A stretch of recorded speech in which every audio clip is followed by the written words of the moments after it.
इसका तुम नाम ले रहे हो ना जी। इसका नाम लेने के पहले कुल्ला कर लिया करो, वरना तुम्हारे दिन खराब हो जाएंगे। ये सब नाजायज उत्पन्न लोग हैं जो समाज में विकृति को पैदा करते हैं। ये क्या जाने आमरन अनशन, जाके पैर न फटे बियाई, वो क्या जाने पीर पर आई, ये क्या जानता है। बेबी प्रोजेक्ट जो सिर्फ दलाली करता था, कई दलों के बीच में जाकर के प्रचार करता था। प्रशांत किशोर दलाल है सर। अरे यार, किसका तो हम नाम किसी कहां ले रहा है।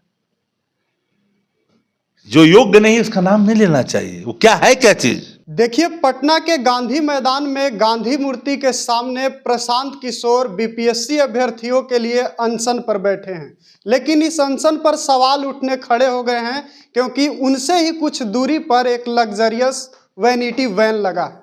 कुछ लोग तो ये भी कह रहे हैं कि अगर गांधी होते तो उनके इस अनशन को देखकर शर्मिंदा हो जाते।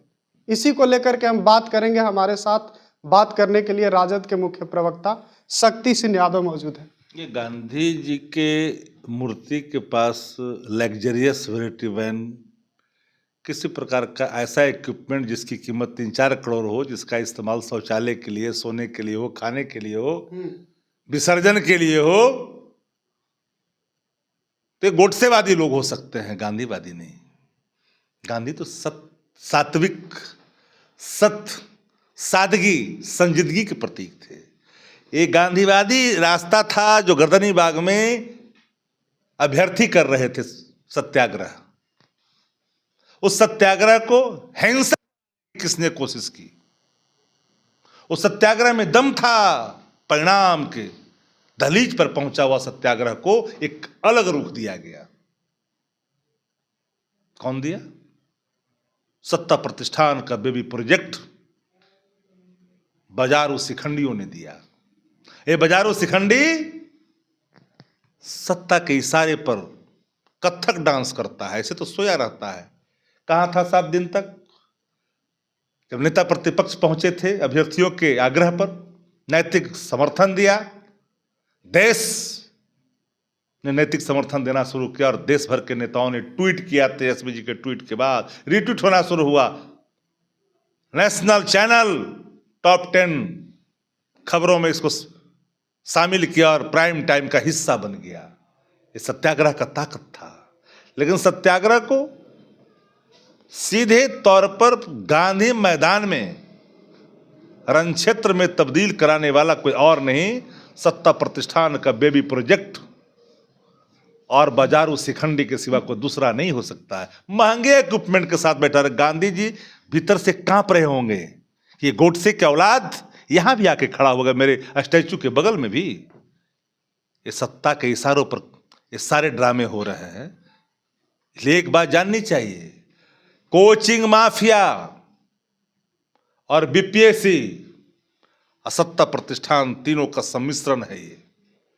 और यही कारण है कि बीपीएससी इस एग्जाम को री नहीं कर रहा है। मांग क्या है, डिमांड क्या है? री एग्जाम। एक केंद्र का तुमने रद्द कर दिया, कहीं न कहीं उसमें अपनी अनियमितता पाई। और एक चेन का एक हिस्सा अगर लीक है, पूरे सिस्टम पर एक सवाल है, साइन ऑफ इंट्रोगेशन है।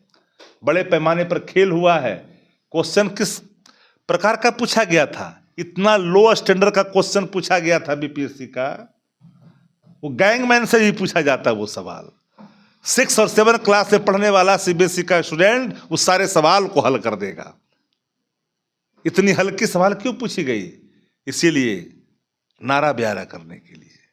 बीपीएससी में बैठा लोग आज जो एड़ी अलगा अलगा करके जो कंट्रोलर से लेके कौन कौन क्या बोल रहा है, इन सबकी जांच होनी चाहिए। तो क्या लगता है सर, पीके ने छात्रों के आंदोलन को मूल उद्देश्य से भटका दिया है? जिसका तुम नाम ले रहे हो ना जी, इसका नाम लेने के पहले कुल्ला कर लिया करो, वरना तुम्हारे दिन खराब हो जाएंगे।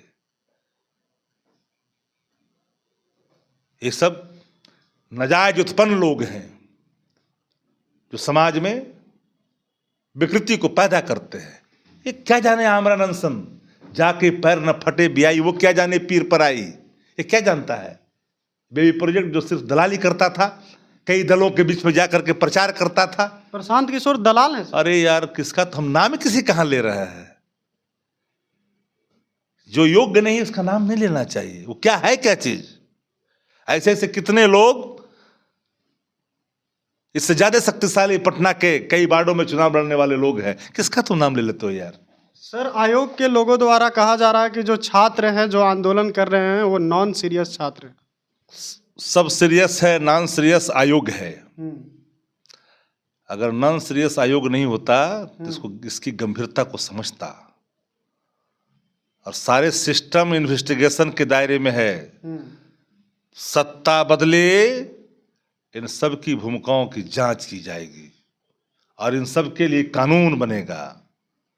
ऐसे लोगों को जेल की सलाखों में दिखनी चाहिए। कैसी नजीर होनी चाहिए पेश कि फिर दोबारा लीक करने वाला और आयोग का और परीक्षा का दुरुपयोग करने वाला फिर सोचे 10 बार। वो संभव तभी है जब पॉलिटिकल चेंजिंग आएगी।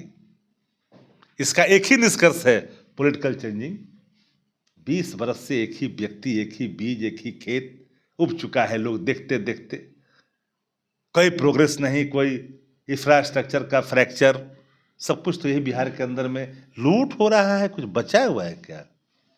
तो आपने सुना, शक्ति सिंह यादव हमारे साथ थे और इनका साफ साफ कहना है कि जो लोग अनशन पर बैठे हैं वो गांधीवादी हो ही नहीं सकते, वो गोडसेवादी हैं और ये नाम लेने से भी बच रहे हैं। और जहां तक छात्रों को नॉन सीरियस कहा जा रहा है आयोग के लोगों द्वारा, तो इन्होंने साफ साफ कह दिया है कि आयोग के जो अधिकारी हैं वो ही नॉन सीरियस हैं। फिलहाल के लिए इस खबर में इतना ही। देखते रहिए द न्यूज़ हब।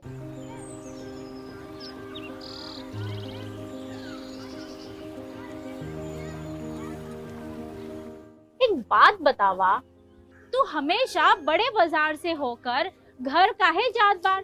पगडंडी से जल्दी पहुंच जाई। अब का करी, मन बहलावे खातिर जाइला। सामान खरीदे हैसियत ना बा, उ देख के मन के समझा लेतानी। बात ता सही कहता। कभी कभी सोचे तानी पैसा रही ता राहुल खातिर टिफिन, ओकरा पापा खातिर जूता और गुड़िया खातिर रंग सब ले लेही। अब फिकर मत कर। सुनल माई बहन मान योजना के बारे में का हो? तेजस्वी जी वादा कइले बारन कि अब की बार नई सरकार बनते ही हमके हर महीने 2500 रुपए मिली।